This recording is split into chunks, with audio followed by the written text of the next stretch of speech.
అధిక బరువు అనేక సమస్యలకు కారణం. సాహితీ యోగా ఆన్లైన్ క్లాసులో జాయిన్ అవ్వండి. అందరికీ తెలిసిన సమస్య సూపర్ క్రిటికల్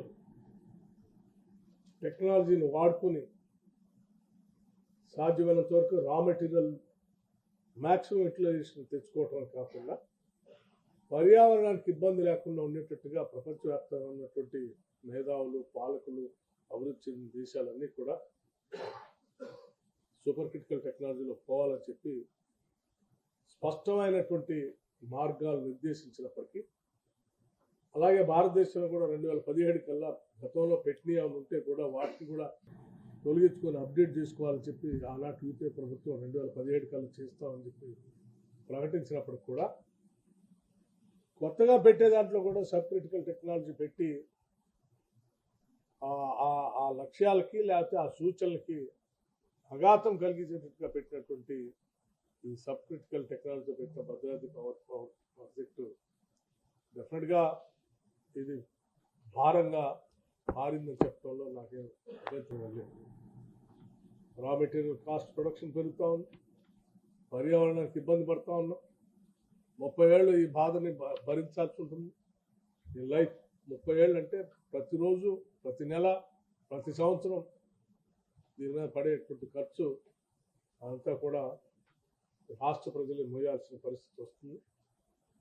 ఇటువంటి క్లిష్టమైనటువంటి పరిస్థితులను కూడా అధిగమించడం కోసం నా energy principal secretary Shri Rizvi గారు, మా ఎన్పిడిసిఎల్ సిఎండి వరుణ్ గారు, ఈ థర్మల్ పవర్ స్టేషన్ సంబంధించినటువంటి చీఫ్ ఇంజనీర్తో పాటు మిగతా ప్రాజెక్ట్ డైరెక్టర్స్ కూడా కొద్దిమంది పాల్గొన్నారు. డిప్యూటీ చీఫ్ మినిస్టర్ కార్యాలయానికి సంబంధించిన స్పెషల్ సెక్రటరీ గారు కూడా, కృష్ణ భాస్కర్ గారు కూడా పాల్గొన్నారు. మీడియా మిత్రులతో మాట్లాడే ముందు కొంత ఈ పవర్ సెక్టార్ సంబంధించినటువంటి సమాచారం మీ ద్వారా రాష్ట్ర ప్రజలతో కొంత పంచుకోవాలనుకుంటున్నాను. తెలుస్తున్నటువంటి అంకెలు, సంఖ్యలు, సమాచారం చాలా ఆందోళనకరంగా ఉంది. తెచ్చుకున్న తెలంగాణ రాష్ట్రంలో అద్భుతమైనటువంటి జీవితాలు మనకు అంది వస్తాయని ఆశించి మిగులు బడ్జెట్తో కూడినటువంటి రాష్ట్రాన్ని గత 10 ఏళ్ల పాటు టీఆర్ఎస్ పార్టీ సంబంధించినటువంటి నాయకత్వం చేతిలో పెడితే ఇప్పుడున్నటువంటి ఈ లెక్కలు చూస్తూ ఉంటే చాలా ఆందోళనకరంగా, భవిష్యత్ తరాలకి మనం ఎటువంటి రాష్ట్రాన్ని అందించారో చాలా ఆశ్చర్యకరంగా, ఆందోళనకరంగా ఉన్నటువంటి ఈ లెక్కలు తప్పనిసరిగా మీ అందరికీ రాష్ట్రానికి కూడా తెలియాలని నేను అనుకుంటున్నాను.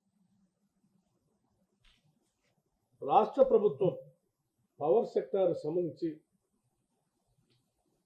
డిస్కమ్స్ కానీ, ట్రాన్స్కో కానీ, జెన్కోలకు సంబంధించి 81,516 కోట్ల రూపాయలు అప్పులుగా తీసుకొని వచ్చింది. 81,516 కోట్ల రూపాయలు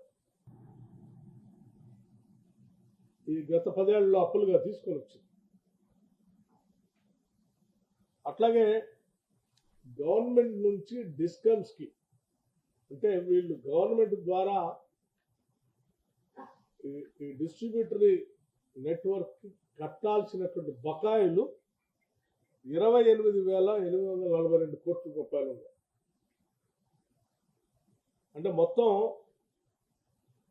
1,10,358 కోట్ల రూపాయలు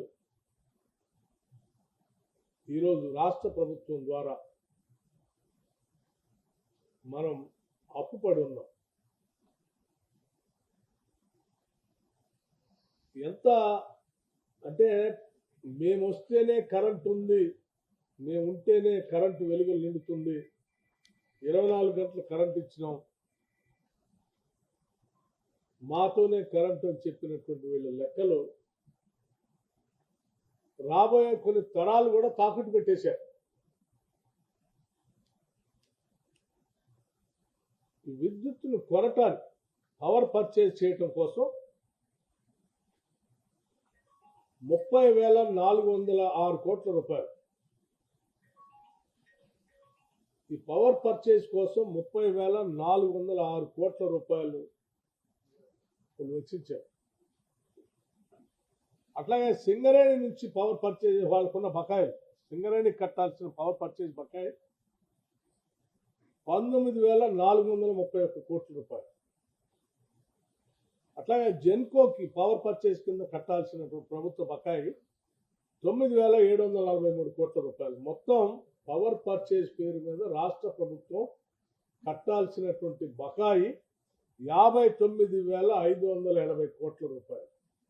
59,580 కోట్ల రూపాయలు పవర్ పర్చేజ్ పేరు మీద ఈ రాష్ట్ర ప్రభుత్వం బకాయి పడి ఉన్నటువంటి అప్పు.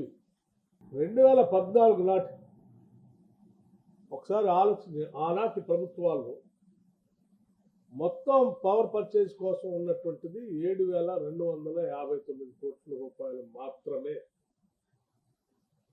ఈ రాష్ట్ర విభజన జరిగే నాటికి పవర్ పర్చేజ్ పేరు మీద ఉన్నటువంటి బకాయి కేవలం 7,259 రూపాయలు మాత్రమే.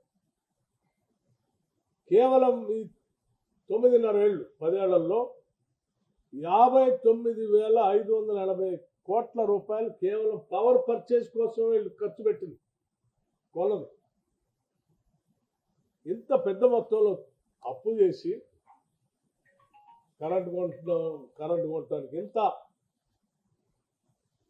నేను భద్రాద్రి థర్మల్ పవర్ స్టేషన్ పెడుతున్నా, యాదాద్రి పవర్ స్టేషన్ పెడుతున్నా అని దానికి అప్పు, దానికి ఆ రెండింటికి కలిపి 50,000 కోట్లు. అసలు ఏడ చూసినా అంటే అంది వచ్చిన ప్రతి డిపార్ట్మెంట్ని అప్పుల రూపేణా తాకట్టు పెట్టి రాష్ట్రాన్ని, సమాజాన్ని అత్యంత భయంకరమైన ఆందోళనకర పరిస్థితుల్లో రాష్ట్ర ప్రభుత్వం